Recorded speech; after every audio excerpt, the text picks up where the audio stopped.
Welcome to Pass the Mic podcast with Canay Atalay. Hopefully I didn't butcher it, who will lead our conversation on what is the real power of communities. My name is Virginie Glanzer and I'm your host with a million questions.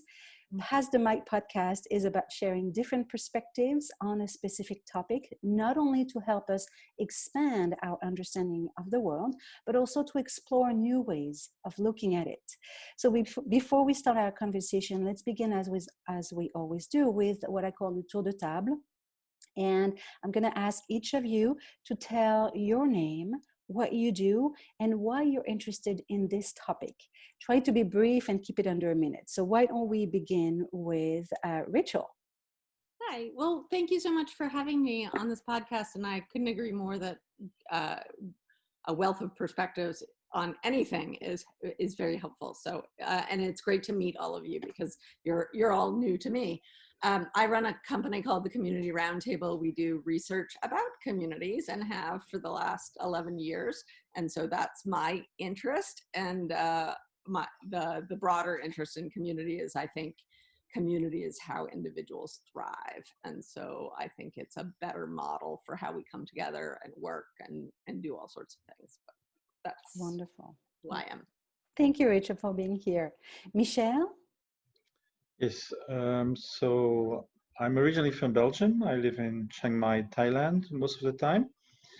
And my interest in communities is maybe not communities in general, but I've been studying in particular open source communities, so productive communities, and how that works. And then I've been extending it then to urban commons, so people who try to mutualize, organic food or energy co-ops. And lately I look actually at people who make things. So like, we can talk about it later, but there in Europe, 120 multi-factories where craftspeople band together. So I look at how that works and everything, and I'm the founder of the P2P Foundation, which is specialized in these topics. Fascinating. Thank you for being here. Canay? Thank you, Virginia. So I am Turkish. I live in Ibiza, Spain, and I'm a conscious business model and cultural innovation designer, which both focuses on the individual and the communal evolution. My interest in this topic is really, I was always interested in it. Since 2000, I have been building communities all around the world for my university, then for several telco operators, retail companies. Then I understood actually it's vice versa. Communities exist and then organizations can serve to the values of communities.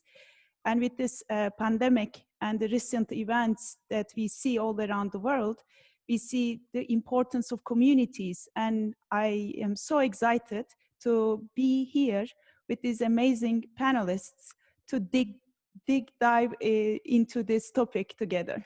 Thank you. Thank you so much, Canay, for leading this conversation, and I'll come back to you. And then finally, Richard. Hi, yeah, thank you for having me. My interest in communities, it takes a few steps. So I really like the work of Riane Eisler, who's a feminist who started publishing in the 80s and is still publishing great work now. And she talks about how relationships can basically either be in the domination mode or in a partnership mode. And I really appreciate that frame for diagnosing what's going wrong in the world. There's too much domination, not enough partnership. And so at first I've got an engineering background. So I was making technology for decentralized organizations, for organizations that can function without a domination hierarchy. And then I sort of appreciated the limits of technology. And then we created what's essentially a management consultancy for non-hierarchical organizations. And now my work is getting more and more into community development, because at least my hypothesis for now is that like the obstacle to these more partnership oriented ways of working, it's a cultural thing more so than it is any specific technological piece or any organizational piece. It's really about like the ways that we relate to each other, our values, expectations, behaviors, forms of communication, norms, rituals, language, all this sort of stuff. So it's a culture piece, and that really community is the space that we cultivate culture, I think. So that's where I'm at now. Fascinating. You're already giving me some nuggets, communities where we cultivate culture. Thank you so much, Richard, for being here. So it's really hard to have a conversation. I don't know if you agree with this, but today without talking about the current event and the world crisis. However, it seems to me that understanding the power of communities is actually crucial to finding alternatives to our current economy and system in place. One of our episodes on activism, in which, Richard, you participated, we discussed how trust is one of the few forces that holds our world together. It's almost like the glue of our society. And the lack of trust in leaders throughout the world that we're currently experiencing might be one of the reasons why we're witnessing the collapse of our old systems. During that episode on activism, we also talked about how in order to make real impactful change, individuals must find their kindred communities, not only to become accountable, but also to bring changes in the world. So I'm really excited by this discussion because I'm personally part of a cooperative community powered by women of experience with a new leadership model. So I'm looking for pointers and a better understanding of the structures and processes to support the blooming of communities.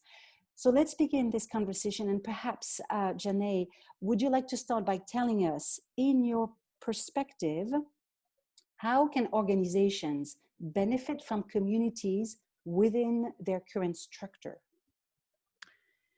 So as highlighted, we are value-driven creatures and we are social creatures as humans. That's why it's essential for us to bond in communities, and we provide the organizing power to communities and to humanity by developing organizations.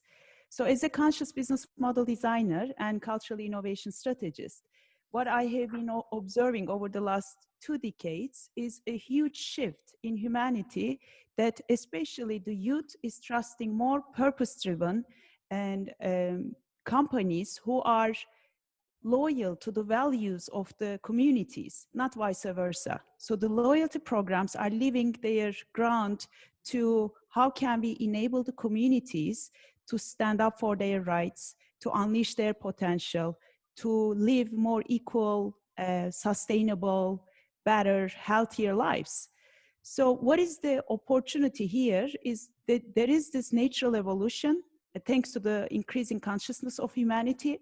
But at the same time, the community-driven companies harness the power of a highly engaged, connected, and passionate ecosystem of members. Let it be their customers, let it be their employees, let it be their ambassadors, let it be their leaders.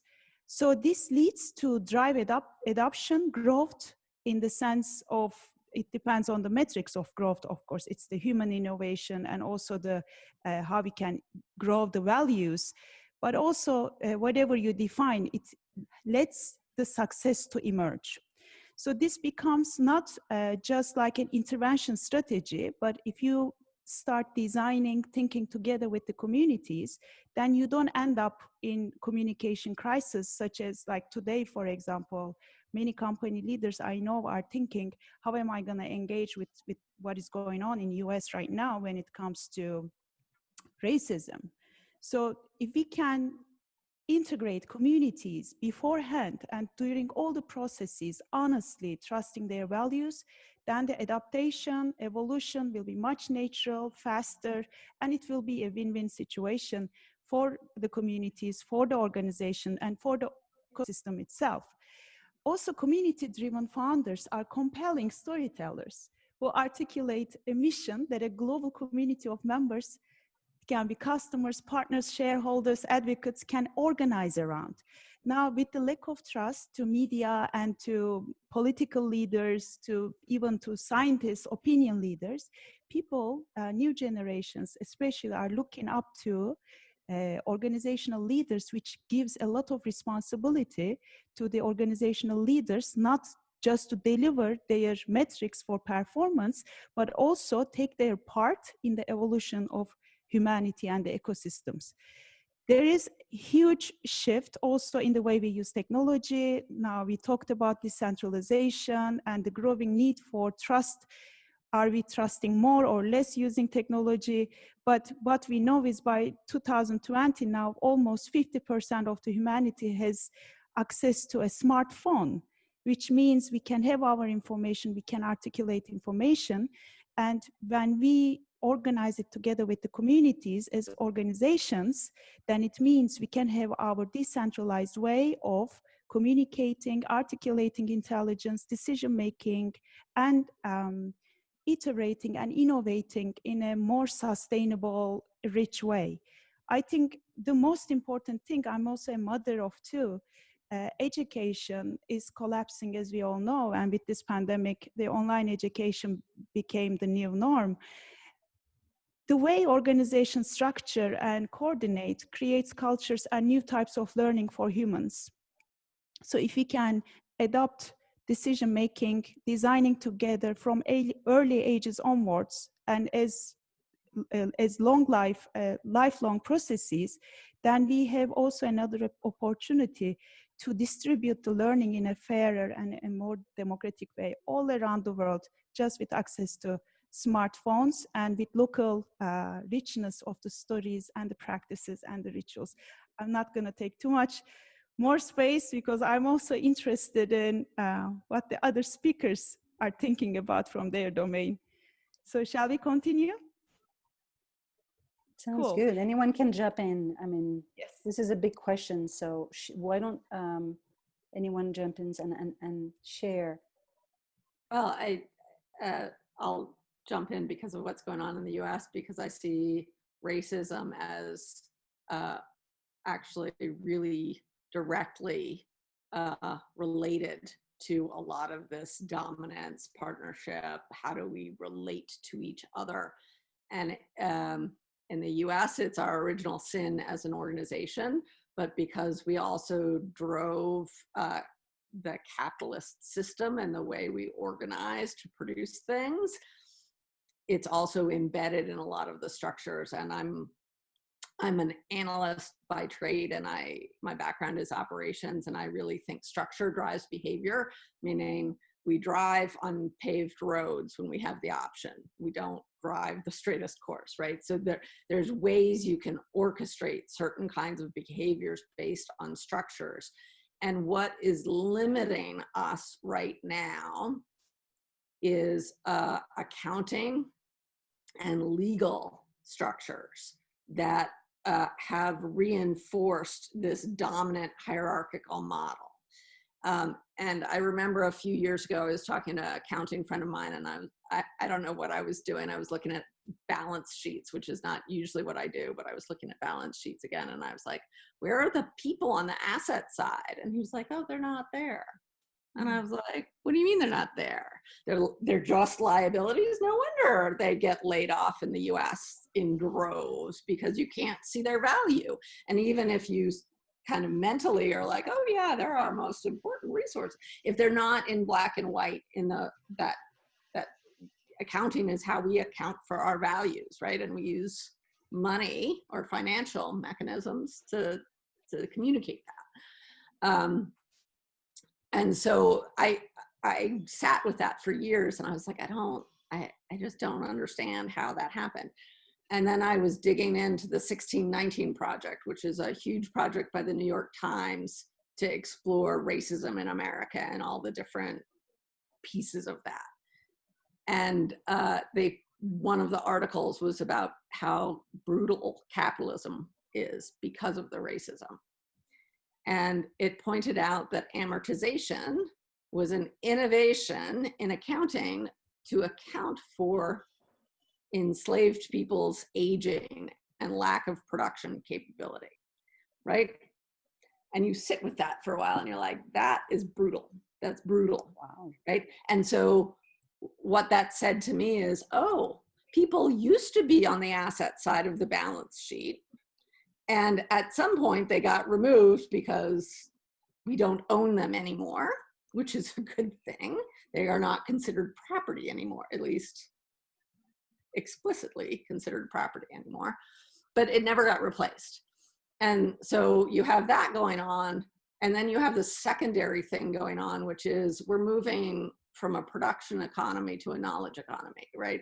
Everything that is standardized is going to be done by machines or algorithms or AI or something.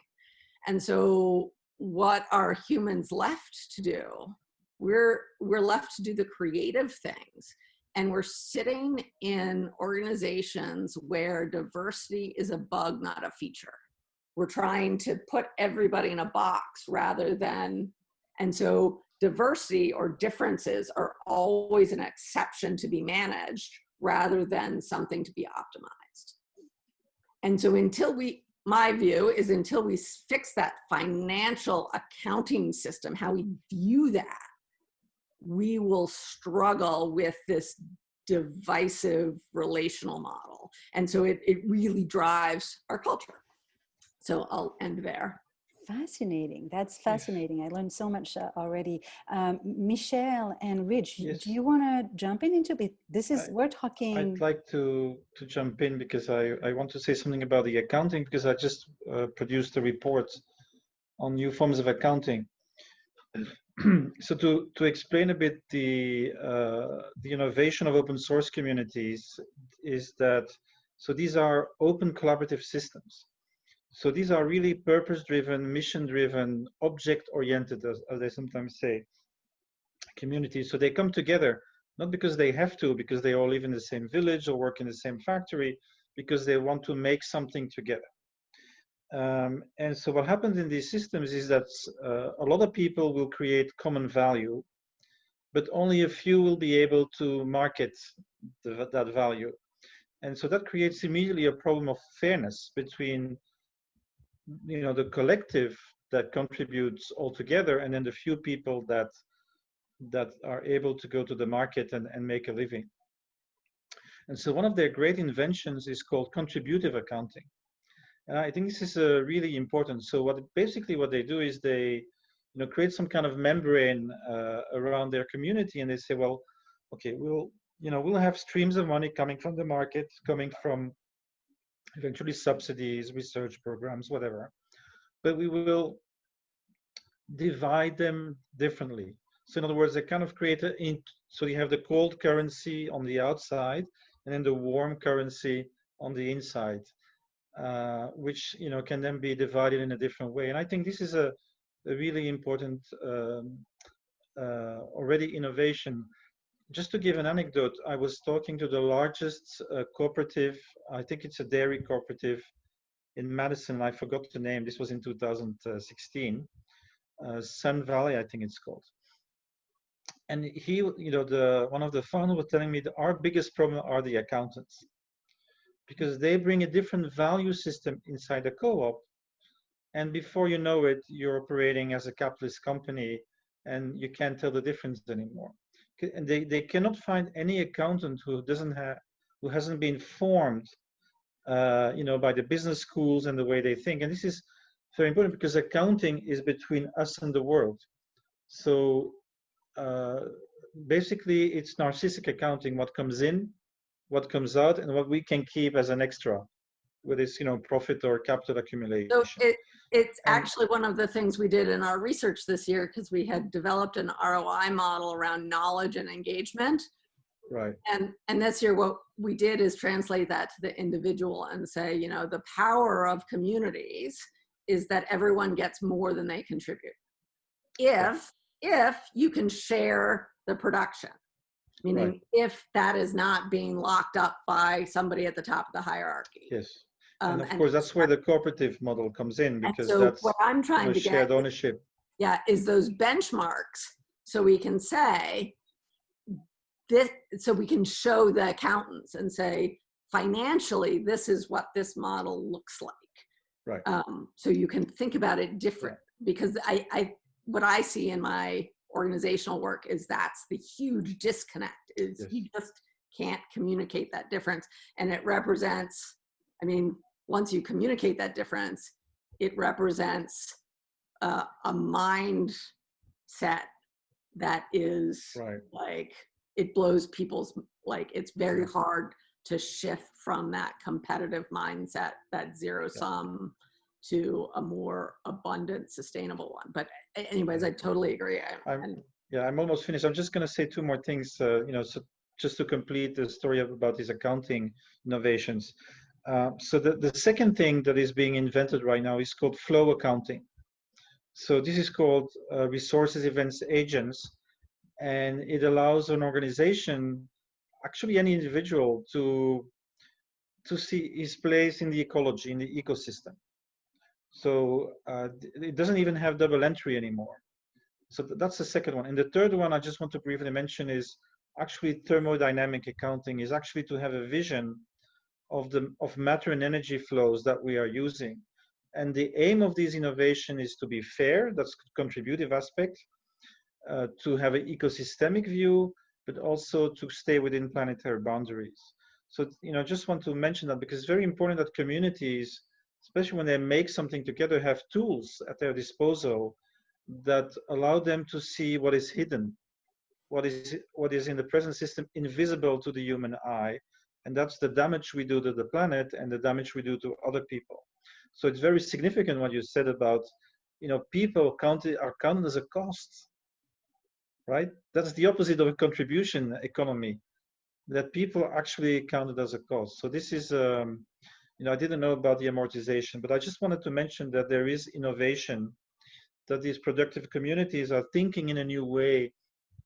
I'm sure we'll hear from Richard, because look up all that stuff. Yeah, because Richard is, maybe still is with Inspiral, who was also pioneering, I think, quite a few things. So I wrapped up this part of my intervention. Thank you.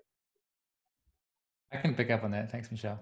I was just thinking about Inspiral, where we've had a community of, it fluctuates, but around 200 people doing a lot of experimentation with different forms of organization and really trying to do a kind of community that's engaged in business, and trying to do a kind of business that's engaged in community.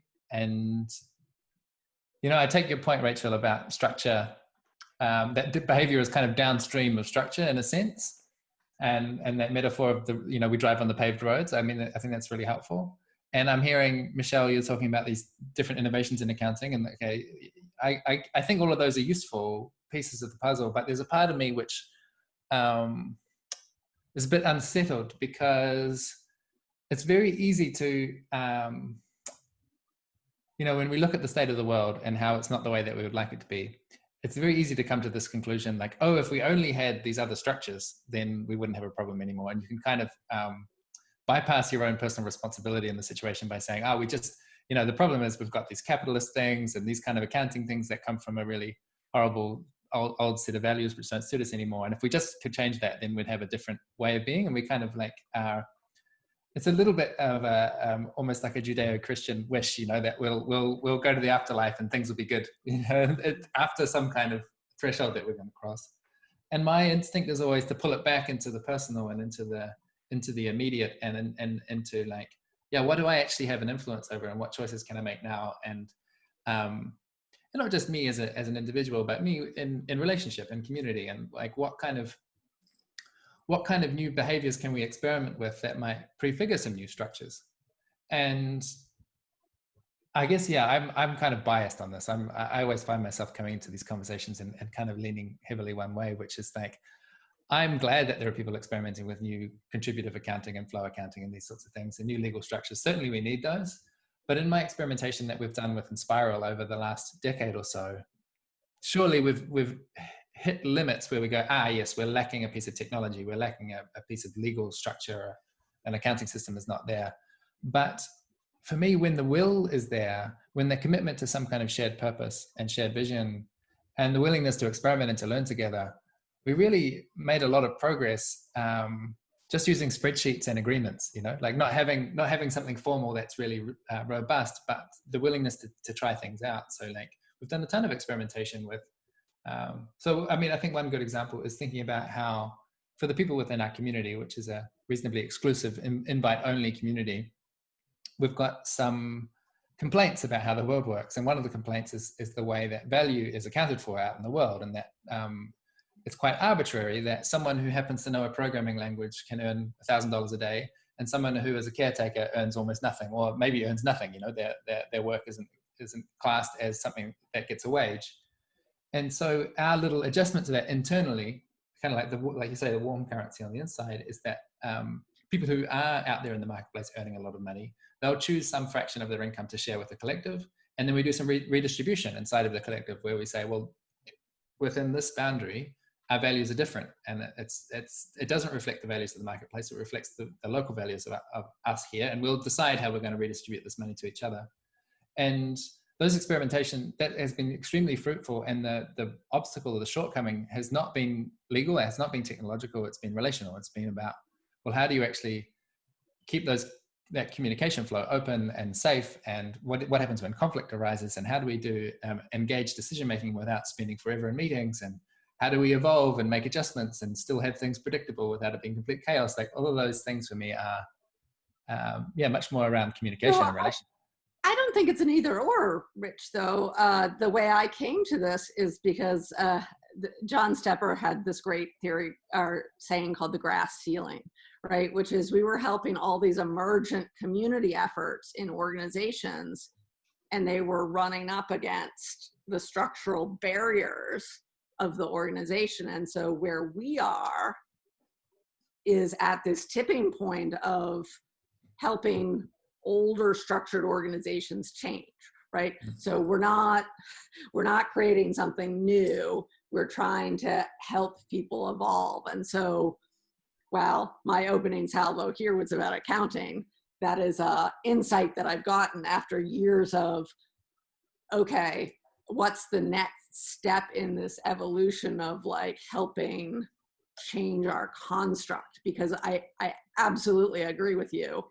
And actually, any community, I don't care what kind of community you have, has to start with experimentation because it's co-created, right? Like you never come in and you're like, this is how our community is going to be. So that brings me. I didn't mean to suggest that it was that is, if we don't solve that, we don't solve anything. But I think it's an iterative process. So here's a good segue to another question. Since we talked about structures and legal, it seems that we're all conditioned to believe in various values that are no longer what we want to, how we want to work and the type of relationship we want to build. So what does it take to move from controlled to distributed leadership? Because it seems that someone has to start the conversation, even though it's co-creative. How do we do that? So maybe I can take from there. What Richard was bringing us back to is the personal responsibility and starting with our own thought and feeling structures. Because the real control, the initial control starts there. When we start thinking some things and not letting some thoughts visit our being. And when we start having hierarchy over some beliefs than others, then we want to identify with those thoughts and we want to control the outside world to fit into our thought structure. So this is a basic human addiction, which is very wide, especially among the smart people and the leaders around the world. We like repeating our thoughts. But what we can do actually is we can really start analyzing what we are thinking, what we are believing, and allow the thoughts and the emotions to come, and without the feeling, the need to judge them. Can we really look at what we are thinking and feeling? Because when you allow anger, for example, and it comes and visits you, and if you don't want to control or change it immediately, that anger has a lot to say to you. There is wisdom in it.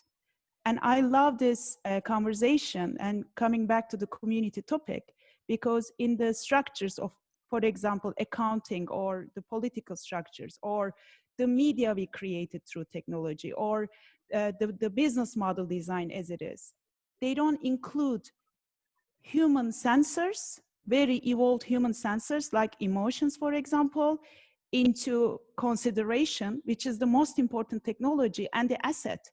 So we need to redefine what is an asset. We need to redefine why we are doing business and why we are organizing organizations. So if I think communities has the chance to allow us, to give us the space to be human again, to allow different thoughts, emotions, stories to emerge. But how can this happen? Only when we learn, unlearn actually, and go back to real listening like children do. Because we don't listen to each other. We always think something, we always script something. If I were to listen to you right now with nothing in mind, with no agenda, then that would be a real co-creation in action. And there is only now that we have. I used to eat fish and cheese 5 years ago. Then I went vegan, but it was thanks to someone that I met in a healthy life retreat that led me to think it is possible. So being role models to each other also works. It's not just a lonely journey. We look at the mirror of each other and we believe another life is possible. When I am doing conscious business model design with leaders of companies, entrepreneurs 2 years ago, and when I invited them to think nature as a stakeholder or future generations as a stakeholder, people were like, oh, let us first survive and then we think about our impact or our responsibility or what we can learn from nature later. But look what happened. Now with this pandemic, although many things have collapsed and people are suffering, we are also, if we are smart, we can learn a lot from this. We don't need to wait for another crisis to learn to refresh ourselves. We don't need a hero or a political leader to come and tell us what is possible. If we can be courageous enough to stop and just ask ourselves, why am I here and what are my values? And as Richard was saying, what is my impact in the community that I'm a part of today? Then there, we can lead anything, any type of transformation. And I also want to say one thing, add one thing to Rachel. The change that we want to trigger in the world is not from past to now to tomorrow, because with children and with elderly, we are actually representing all generations simultaneously. So it's like a hologram. Time is not linear. It is so important to listen and understand the resistance to the change and allow the new to have the stage to talk by giving them undivided attention to new generations. I believe that can be a very powerful transformation, starting with us, but me and you, it's also another topic, another maybe pass the mic session. What is time? What is you and me? I represent all generations, all my cultures, and everything that I learned in the school system, same as you. So when we come together, even 4 of us, 5 of us, we can co-create a lot of things. Yeah. That's very true. I love the fact that we're talking about emotion, and there's so many discussion around how do you deal with emotion, since we haven't been taught. We've been taught to think. We haven't been taught correctly to feel, or even what does that mean to feel correctly. One of the next episodes that I'm working on, and I'm so excited because it makes so much sense, is if telling stories makes us human, or emotions the culprit of our addiction, of our narrative. So it's fantastic. So what do you think that, based on what was said, is building a community a push or a pull effort?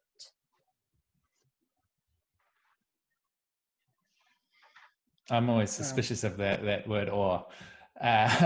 I really love what Canay said about the emotion and what you're building on, Virginie, about this. How do we learn what to do with our feelings? I think it's really useful to imagine the self as a community, that there are a lot of different characters in here, and I can either be in this controlling mode where I'm trying to, like you say, I disallow the angry one and the fearful one, and I only allow this very confident, happy one. Well, then I'm going to go and reproduce that in my relationships with others. And I'm probably doing that to myself because I picked it up in my family or in my school, you know. And so if we want to come into a different dynamic, part of the place to practice is inside with all these different characters and say, how do we distribute leadership here? Like how can all of these different voices get a turn and be equal stakeholders in this body called Richard Bartlett? And then perhaps, and I'm thinking here about there's a therapeutic modality called internal family systems, which treats the internal system as a family, as all these different characters. And the whole premise behind that is that that there's something parallel between the relationships we have inside of ourselves and the relationships that we have with others.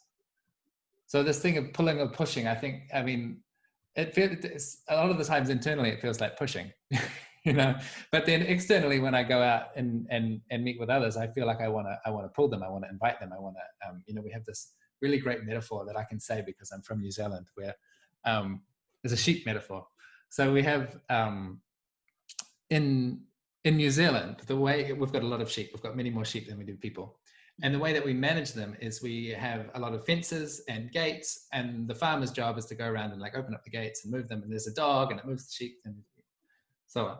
In Australia, they have a really different system because it's a much, much bigger place and a lot of it's very dry. The way that they manage sheep is they don't need fences. They have a watering hole and they either switch the water on or switch it off, and the sheep go to where the water is. And that metaphor has stuck with me for a long time about how to do community development, how to do organizational design. As much as possible, you want to be motivating people by the watering hole, not by the fence, you know, not by the dog that's barking at them, but at the thing that they want and helping them access the thing that they want in a more coherent way, or in a way that has more positive outcomes. But then I mean, that's all about pulling people in. But like I say, there's still all this pushing that's going on inside of me, the debate and the battle that I'm having. I would say this is the joy of community and relationships, though, right? Is I often say you can't have a healthy community if you don't have support and challenge, right? So it's not push or pull, it's both, right? And you need each of those things at different times, depending on, and from different people. And one relationship is not enough for any of us. Meaning, whether that's internally, we have all these characters and sometimes we're fighting between two of them versus the other, right? Like we're not that simple. So we always need someone, and I do something from a management technique called pushing people off anthills, which is some people who have less experience look at a ledge and they say, oh my God, it's a cliff. But I've been on that ledge before and I know it's not a cliff. And so I give them enough confidence to jump, because I know in hindsight, they'll be like, oh, I can do that. And it empowers them, right? And so I'm kind of with you. It's not an either or. It's part of what happens in communities is this constant negotiation of tension, right? Because everything's not either or. It's what you're saying is it's almost being a leader within a community is almost changing the role from telling people what to do to becoming almost like a Sherpa, where once you understand where people want to go, all you do is just show them the way, but you're ultimately bringing them where they want to go. It's no longer about you, it's about... Well, so I mean, if you're ethical, yes. If you're not ethical, you're leading a cult, right? Like you've decided what it is. If you're ethical, you get agreement and discussion from everybody about what we're all about. And then you're very transparent about what you're doing so that people can always opt in or opt out of that. I'd like to bring in this old analogy that, I mean, it's not new, but I think it's very important to think about this. They used to say that the new management was the jazz band structure, right? So if you have like a free jazz band, there's not one leader. There's, depending on the context and the moment, you know, the trumpet will take the lead, or the drummer. And so you have this fluid distributed leadership. And I think that's an important notion, because we cannot be completely against hierarchy. There are skill differences, there are wisdom differences.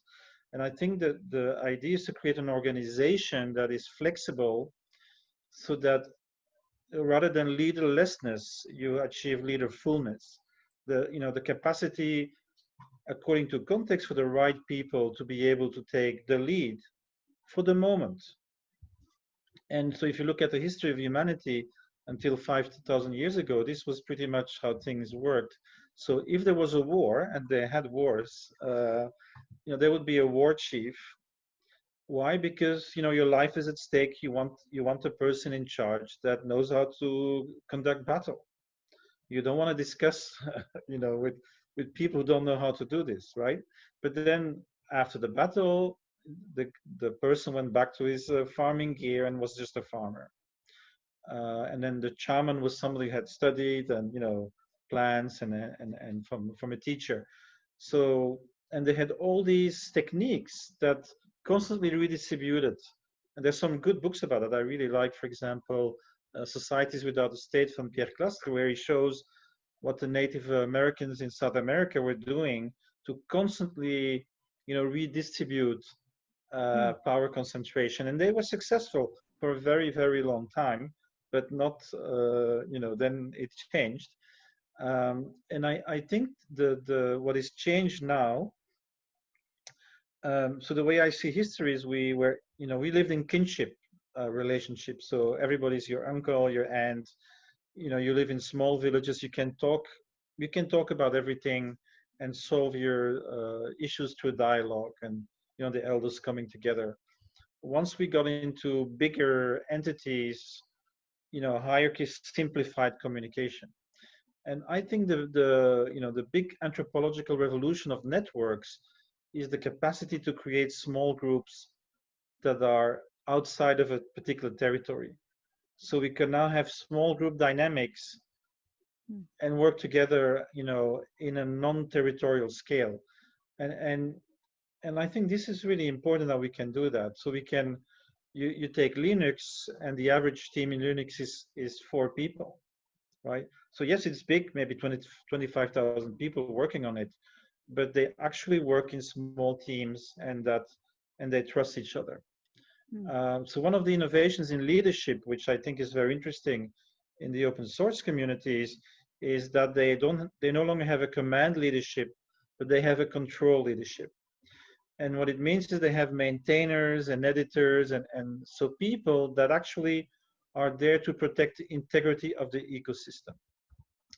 And there are various ways. In some they are elected, in some they kind of emerge organically, but they have these people who cannot say to anyone, you cannot do this, right? They cannot stop the development and the potential of any person to pursue his passion and his dreams, but they can say this is not good enough for the system, because they used it to go to the moon. So you can't just have bugs in the software. So I think this is an interesting evolution of the notion of leadership, because I always also think that if you go too flat, you get different problems.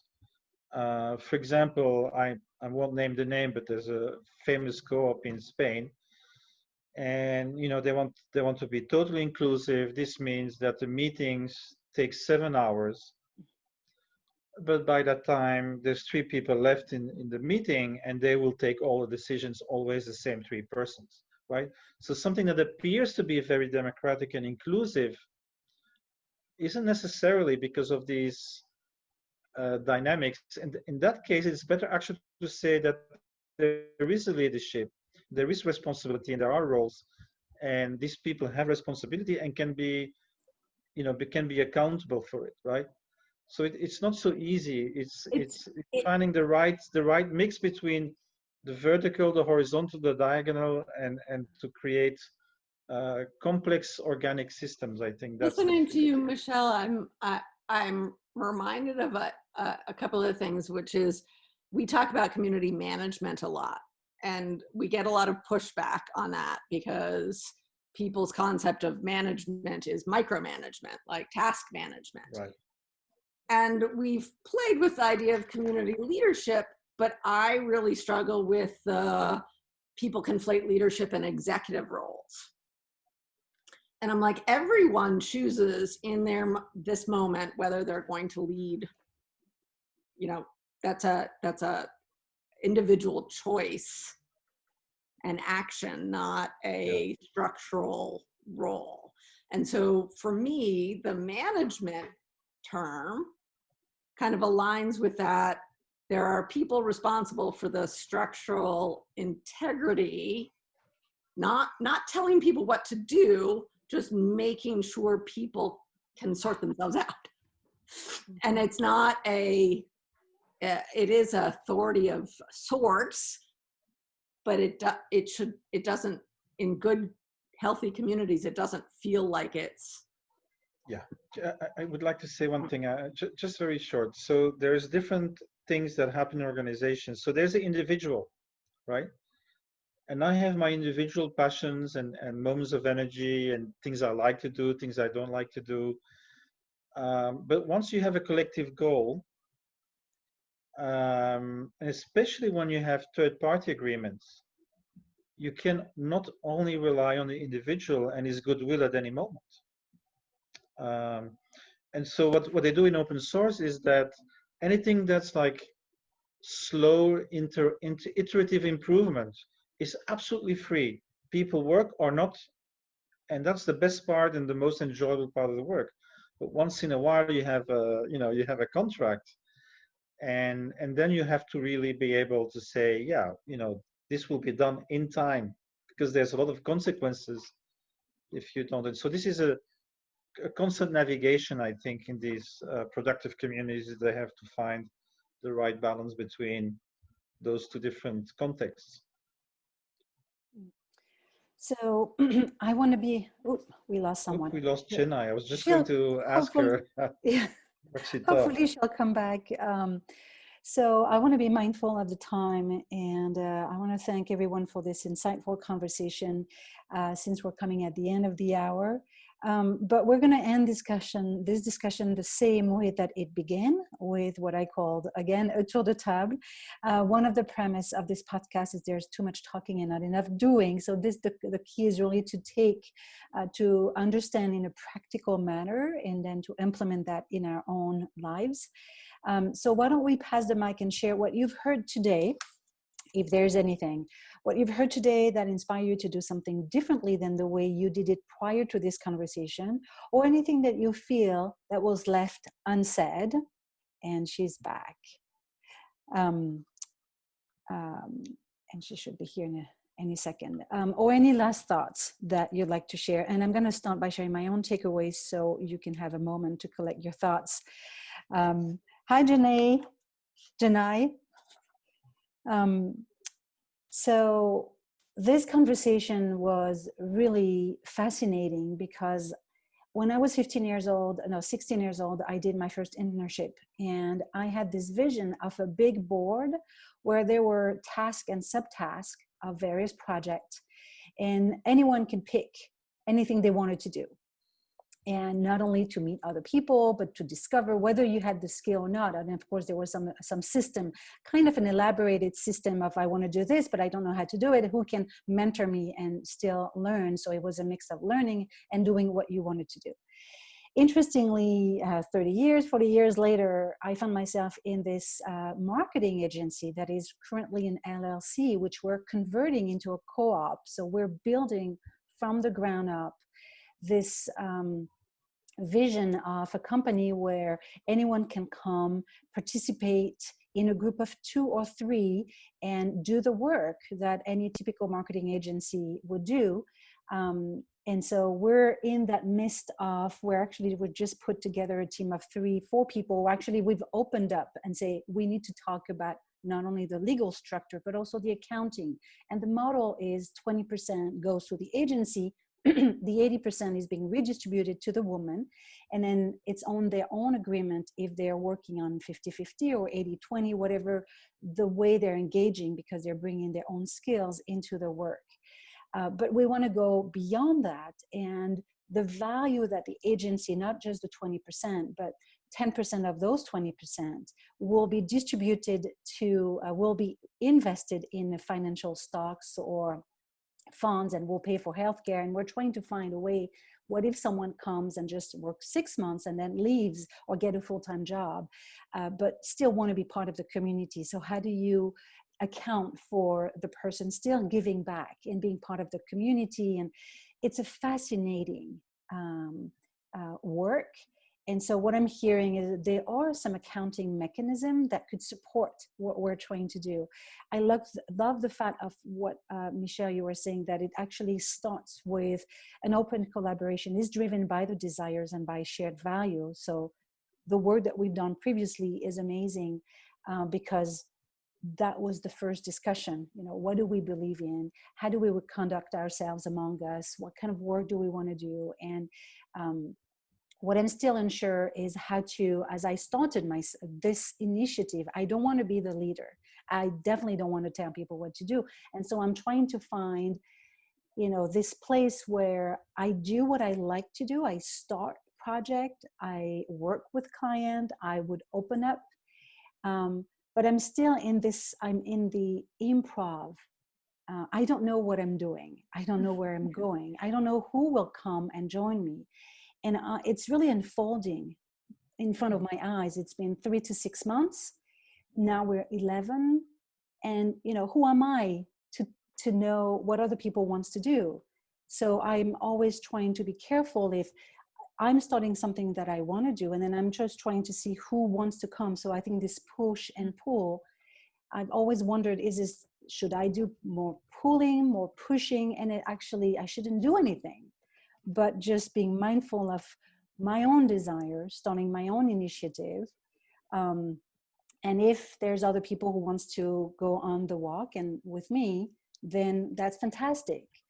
But it's definitely territories that I'm unknown territories, and it feels at times, you know, it's unsettling. I don't know where I'm going. So I think going back to being able to deal with my own emotion of uncertainty and unknown and fear, and being aware of that loud voice in my head that just is trying to control, because that's my education. That's how I became a leader, is by being good at telling people what to do.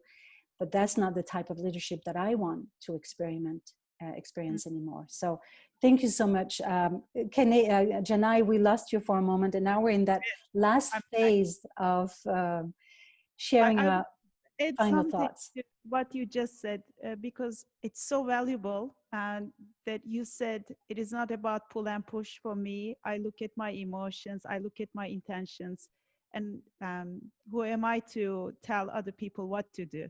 This is a perfect statement of highly feminine energy leadership, which is rising, and hopefully we will see more of it in the world, that being okay with the unknown. And although it doesn't feel good, because we are not trained to be that way, staying in that feeling, and also embracing that feeling. And I don't call it push, pull, or push. I call it allowance, allowing what wants to emerge. Because now new stories wants to emerge. Now, not reaction to what is wrong, but a new world story wants to emerge. Now life wants to emerge. Now we are not limited to accounting sheets, to old business models. Now we cannot fit into educational models anymore. That's why community, like nature, is the closest resemblance that we can experience what it means to be a human, without a thought agenda of the collapsing systems. So it's a great way to reimagine who we are, what is our role, how we can contribute.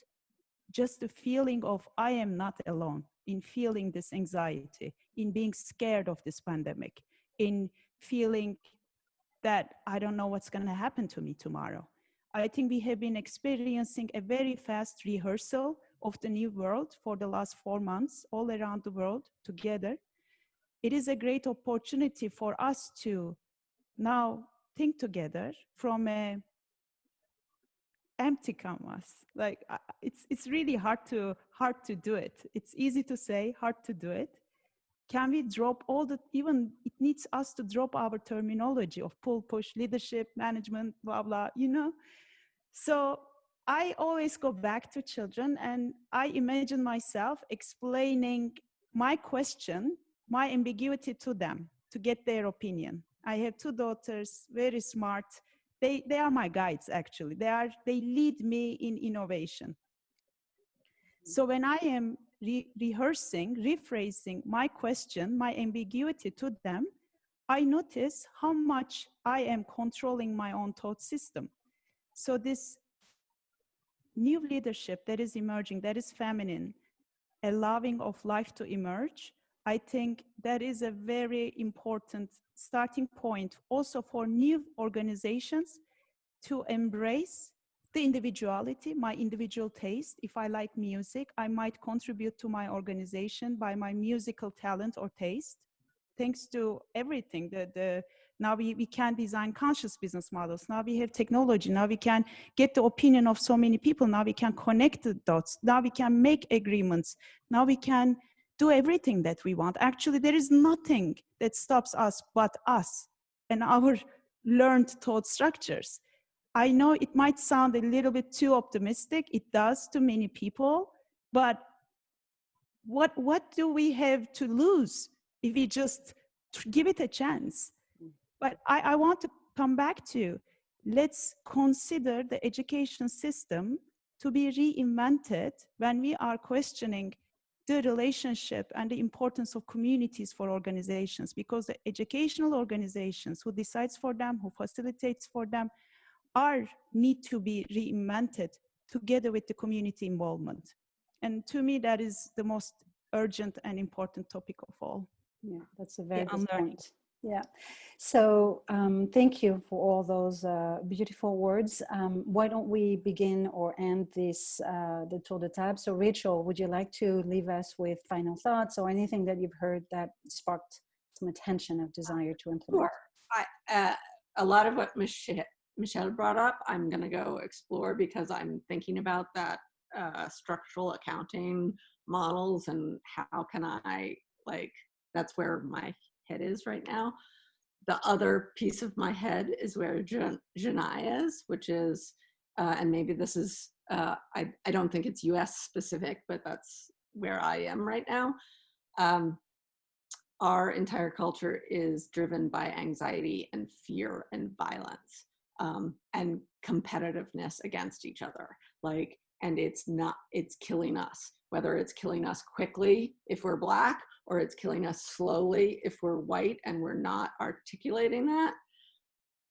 But community is the way we find joy, and we're each unique, and our systems are not set up to honor that.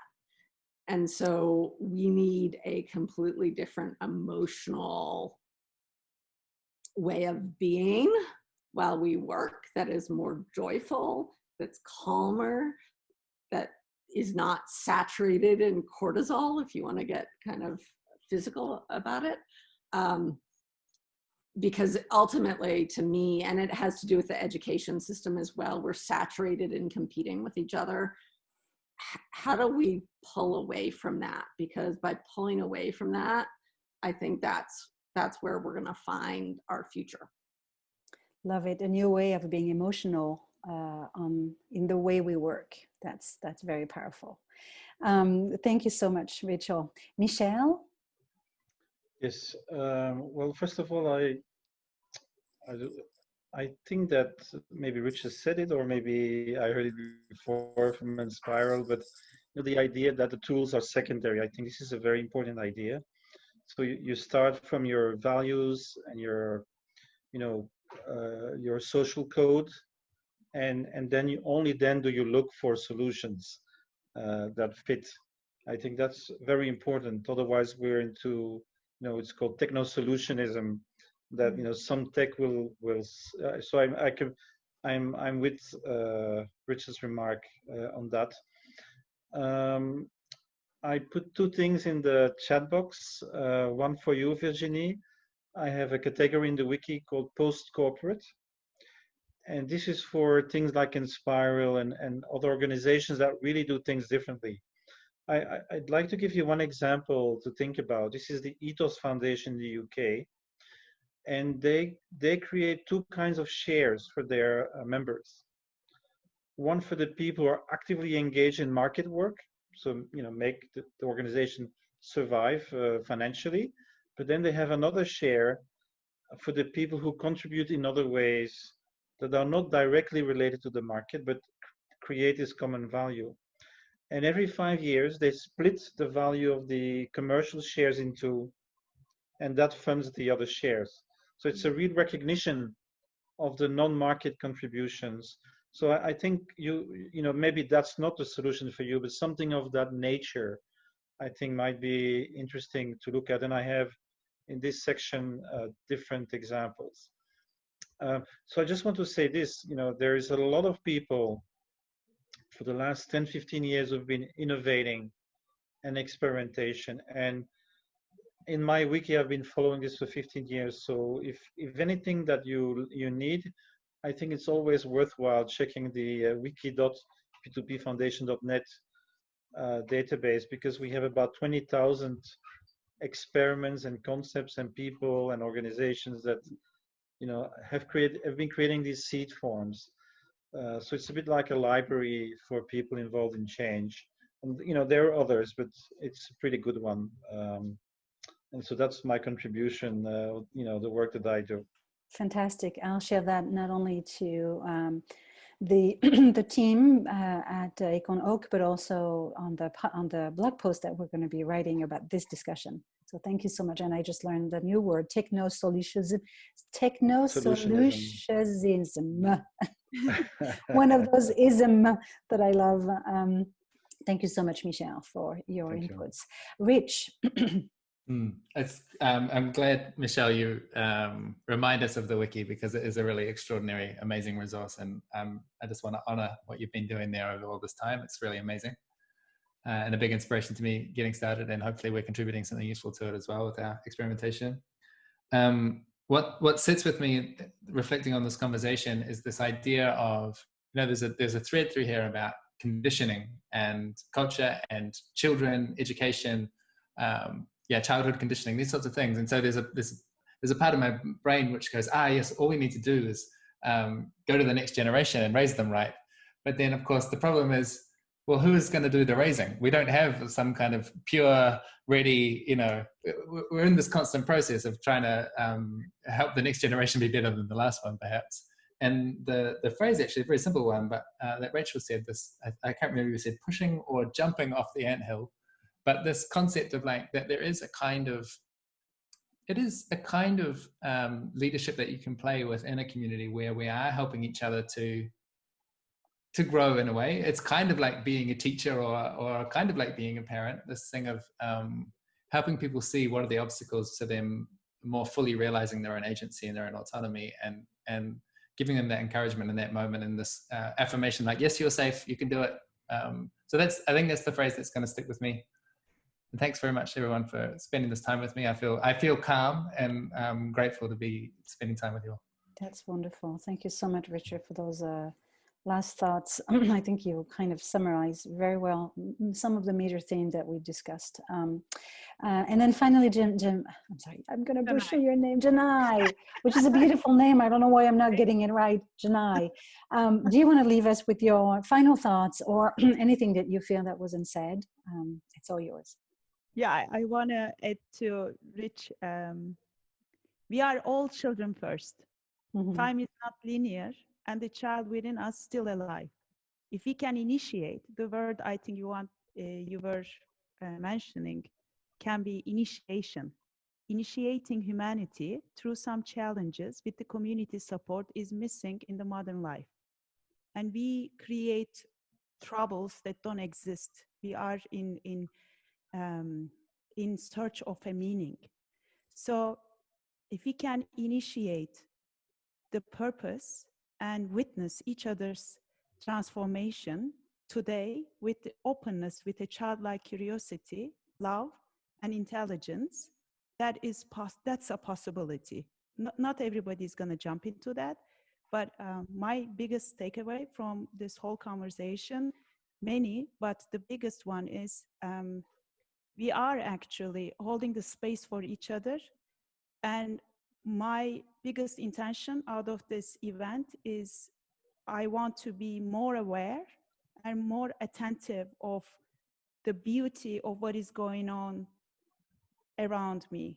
I am invited to this event. I learned a lot, but at the same time, I witnessed your journeys. Rachel, you receiving those accounting sheets and reading that and holding that in your heart, all that slavery sheets, and going through what you are going through, witnessing that with your communities in United States on behalf of all of us. I really admire that. I really respect that. You are doing the work there. Michel I always admire you with more than 20,000 examples, and knowing that some of those are really like corrupted and unfair structures, and you witnessing that and holding that in your safe space and communicated, transcending them is so valuable. Thank you. And Rich, it was a great pleasure meeting you. I really admire, especially young men, being so open, honest, vulnerable, and witty in a sense. So it was great. And Virginia, I really, really adore your, maybe you don't call it that way, but woman leadership in this unknown ocean of possibilities, and sailing and inviting others to your ship. To me, what comes out as a word, as a value of this event is respect. And I think when we respect what is going on, we see the magnificence of the transformation already. I want to thank to all of you. Thank you. Thank you so much, Canay. So I'd like to end by asking viewers and listeners to like this video or subscribe to our podcast if they think that this is of interest to them, or any other channels which is distributed on. And then also tell us in the comment, what is the real power of communities for you? So again, thank you very much, everyone. Thank you.